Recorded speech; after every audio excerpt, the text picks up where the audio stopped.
السلام علیکم ورحمۃ اللہ وبرکاتہ نحمده ونصلی علی رسولہ الکریم اما بعد فاعوذ باللہ من الشیطان الرجیم بسم اللہ الرحمن الرحیم رب اشرح لی صدری ویسر لی امری واحلل عقدۃ من لسانی یفقہوا قولی۔ الحمدللہ ثم الحمدللہ۔ آج سے ہمارے مسنون دعاؤں کے اس سیشن کا آغاز ہو رہا ہے، اور آج کے سبق کے لیے جو پہلی دعا ہم سیکھیں گے انشاءاللہ تعالی وہ کھانا کھانے سے متعلق ہے۔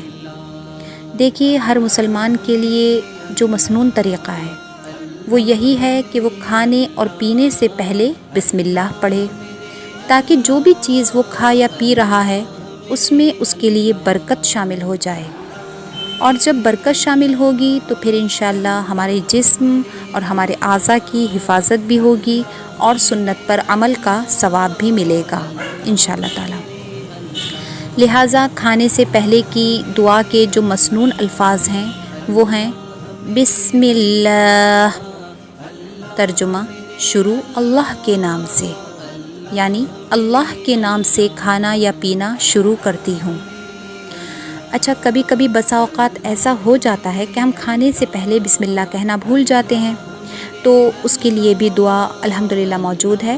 احادیث میں روایات موجود ہیں کہ حضرت عائشہ رضی اللہ عنہا سے مروی ہے کہ رسول اللہ صلی اللہ علیہ وسلم نے فرمایا، جب تم میں سے کوئی کھانا کھائے تو بسم اللہ پڑھے، اور اگر شروع میں بسم اللہ کہنا بھول جائے تو پڑھے بسم اللہ اولہ و آخرہ، ترجمہ اللہ سبحانہ و تعالی کے نام سے اس کے شروع اور اس کے آخر میں۔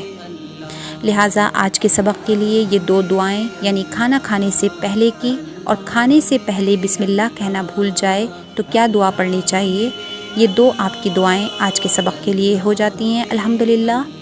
تو ایک بار دعا ریپیٹ کر لیں۔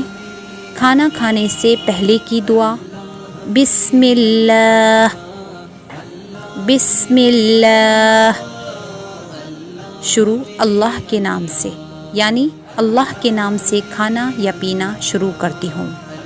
کھانا کھانے سے پہلے بسم اللہ کہنا بھول جائے تو یہ دعا پڑھے بسم اللہ اولہ و آخرہ، بسم اللہ اولہ و آخرہ، ترجمہ اللہ سبحانہ و تعالی کے نام سے اس کے شروع اور اس کے آخر میں۔ اللہ تعالیٰ سے دعا ہے کہ اللہ رب العالمین ہمیں ان تمام سنتوں پر عمل کرنے کی توفیق عطا فرمائے، آمین ثم آمین۔ جزاکم اللہ خیرا کثیرا، والسلام علیکم ورحمۃ اللہ وبرکاتہ۔